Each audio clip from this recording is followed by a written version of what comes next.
سرخط خبرهای مهم. دادگاه پامیر دیلی نیوز را بست. واردات ماشین‌های تا سال 2013 را در تاجیکستان منع کرده‌اند و ترکیش در انبار اسلحه قریم ساکنان را می‌کوشانند.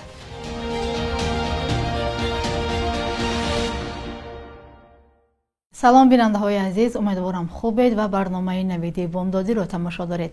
امروز پنجشنبه 20 ایول. دادگاه عالی تاجیکستان سامانه پامیر دیلی نیوز را که اساساً تحولات ولایت بدخشان را انعکاس می‌کرد ممنوع اعلام کرد. مسئولین سامانه پامیر دیلی نیوز این تصمیم مقامات را محکوم کرده گفتند به کارشان ادامه می‌دهند.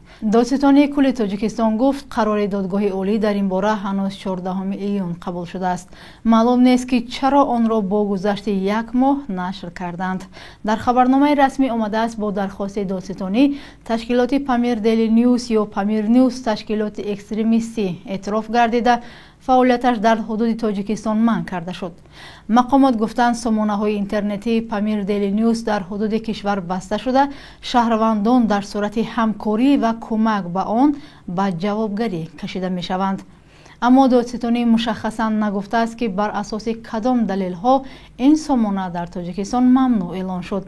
به دنبال نشر خبر رسمی مسئولین سامانه پامیر دیلی نیوز در اظهارات نوشتند عمل‌های مقامات و رفتار شخصی بدافت مانند است که آینه را می‌شکند تا کمبودهای او را نشان ندهد.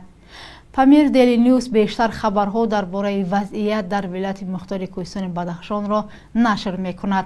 در اعتراض‌های ماه می و ایون سال گذشته در شهر خوروغ و ناحیه روشان پامیر دیلی نیوز لحظه به لحظه این تحولات را پوشش می‌داد. تاجیکستان واردات نقلیاتی سالی برای ششم تا 2013 را منع کردن می‌خواهد. لایحه قرار حکومت تاجیکستان در این باره آماده شده و برای امضا به رئیس جمهور امامعلی رحمان پیشنهاد شده است. در لایحه قرار حکومت تاجیکستان که رادیوزادی به نسخه آن شناس شد گفته شده است واردات نقلیاتی سال برای ششم تا 2013 از 1 ژانویه سال 2024 منع کرده شود. طبق این قرار خدمات گمرک و وزارت کارهای داخلی موظف شدند که اسناد خود را به این قرار حکومت موافق سازند. دستگاه اجرایی پرزیدنت تاجیکستان هم در نامه به رئیس جمهور گفته است بیشتری گازهای گلخانه‌ای که به فضا پرتاب می شود از حساب نقلیات کهنه است و همزمان اکثریت صدمه‌های نقلیاتی با اشتراک نقلیات کهنه روی می دهد. حکومت تاجیکستان ماه ژانویه سال 2018 با قرار واردات ماشین‌های سال تولیدشان تا 2005 را به قلمرو کشور منع کرد. سبب این اقدام هم حفظ محیط زیست گفته شد. مسئولان کمیته حفظ محیط زیست ماه ژانویه همان سال گفتند ماشین‌های کهنه و فرسوده بیش از همه هوا را افلاس می‌کنند. بیشتر ماشین‌هایی که از خارج به تاجیکستان وارد می‌گردند دستی دوم بوده اولی سالهای 2000 استحصال شدند. این خودروها که برای ساکنان میانه حال از جمله مهاجرانی که از روسیه برمیگردند خیلی دسترسند. هزارها ساکن تاجیکستان ماشین‌های کهنه را همچون نقلیات مسافربر و یگانه وسیله درآمد استفاده میبرند. در ایران گشت پلیس اخلاق که در پس منظر خشم عمومی ملی پس از مرگ مهسا امینی در ماه سپتامبر سال گذشته بازداشته شد دوباره آغاز گردید. امینی 22 ساله به رعایت نکردن حجاب ایبدار میشد. در سراسر ایران اعتراضگران گرد هم می آیند و برخی از آنها فریاد میزنند که پلیس برای زنان قاعده‌های قطعی لباس مذهبی را جاری میکند. همکارم شعله گلخوجه گزارش میدهد. در ایران اعتراضها به اقدام‌های پلیس اخلاق که حجاب پوشی زنان را به زوری تامین می‌کند اوج می‌گیرد. 15 ایول تهران شاهد یک چنین اعتراض شد. دنیا ببینید، دنیا ببینه لچه هایم زده. هنگام تلاش پلیس برای بازداشت زنان تظاهرگر ازدحام به عدالت دعوت می‌کرد. میان مردم و کارمندان پلیس که لباس ملکی داشتند زن و زنی صورت گرفت. اعتراضهای دست جمعی در ایران بعد هلاکت یک زن در بازداشتگاه پلیس از ماه سپتامبر سال گذشته شروع شد. مهسا امینی دستگیر و به آن ایبدار گردید که حجابش را درست نمی پوشد. مقامات خود را در مرگ او مسئول نمی حسابند. با وجود آنکه سال گذشته در ناآرامی‌های ایران دست کم 500 نفر کشته و 10,000 نفر دستگیر شدند، اعتراضها همانا ادامه دارند. بجنگ تا بجنگیم!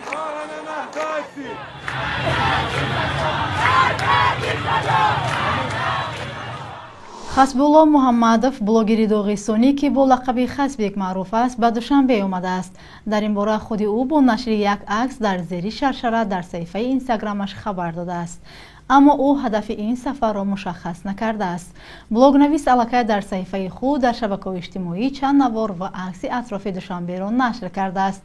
бисёре аз корбарони тоҷик хасбекро ба тоҷикистон хушомадед гуфта изҳори умед карданд ки ба зудӣ видеоҳои ӯро дар бораи тоҷикистон тамошо хоҳанд кард. хасбек бо қадди ҳамагӣ 93 сантиметр ва вазни ҳамагӣ 18 кило чанд сол пеш дар пайи нашри видеои клубника ё қулфинай хӯрданаш машҳур шуд ва баъди эълони набардаш бо абдурозиқ, як овозхони ҷавон аз тоҷикистон ки вазни ӯ ҳам ҳамагӣ 18 килову қадаш зери 1 метр аз шӯҳрати байналмилалӣ ба даст овард. дар натиҷаи сӯхтор дар азмоишгоҳи дар шарқи нимҷазираи Крим шоҳроҳи Таврида баста шудааст. дар ин бора роҳбари нимҷазира Сергей Аксенов хабар дода, аммо ҷузъиётеро ироа накардааст. ба гуфтаи Аксенов, эҳтимолан ҳудуди 2000 нафар ба ҷои дигар кӯчонида шавад. сухан дар бораи сокинони 4 минтақаи аҳолинишини наздик ба размоишгоҳ меравад. мақомоти Крим ҳамчунин ҷадвали ҳаракати мошин ва автобусҳоро ҳам тағйир доданд.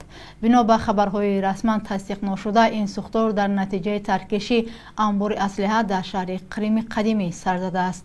дар бораи таркиш ва сӯхтори мазкур нахустин шуда канали телеграмми Кримский ветер хабар дод ва чанд видео ҳам нашр кард. Кримский ветер бо истинод ба сокинони маҳаллӣ иттилоъ дод ки ба анбори аслиҳа 3 мушак ё бесарнишин афтодааст. ин размоишгоҳ аз ҷабҳа 230 километр дур аст. қаблан каналҳои украинӣ дар паёмакрасони телеграм ҳам хабар дода буданд ки дар як анбори аслиҳа дар Крими қадимӣ таркиш рух додааст. вазорати дифои Русия то ҳол ин хабарро шарҳ надодааст. дар бахши якрӯзи таърих ҳамкорам Охиромон Бахозода аз муҳимтарин таҳаввулоти таърихӣ барои имрӯз хабар медиҳад.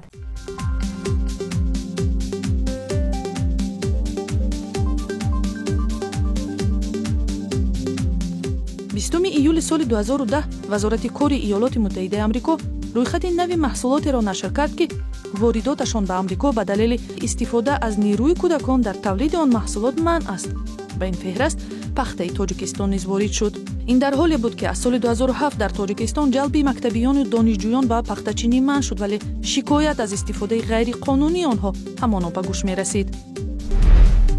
20 июли соли 2018 гурӯҳе аз бонувони сокини Душанбе дар номае ба унвони раиси шаҳр хостори расидагӣ ба масъалаи озори лафзии занон дар кӯчаҳои пойтахт шуданд. дар муроҷиатномае ки зери он 50 зану духтари сокини Душанбе имзо карданд, пешниҳод шудааст ки барои муҷозоти ҷавонону мардоне ки ба бонувону духтарон луқмапартоӣ мекунанд чораҷӯӣ шавад. баъди ин чандин ҳодисаи ба ҷавобгарӣ кашидани мардони бадрафтор расонаӣ шуд. 20 июли соли 1965 Зодрӯзи Муҳиддин Кабирӣ раиси ҳизби дар Тоҷикистон мамнӯи Наҳзати Исломӣ аст. аз соли 2006 баъди даргузашти Саид Абдуллоҳи Нурӣ раҳбарии ҳизбро ба уҳда гирифт, 2 дафъа вакили маҷлиси намояндагон буд.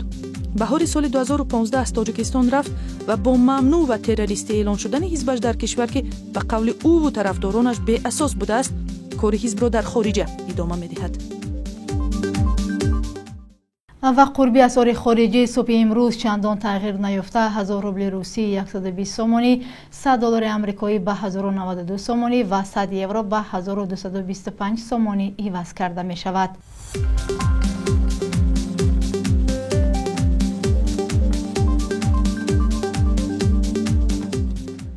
бинандагони азиз, инҷо расидем ба поёни барнома. то фардо дар ҳамин вақту соат худо нигаҳбонатон.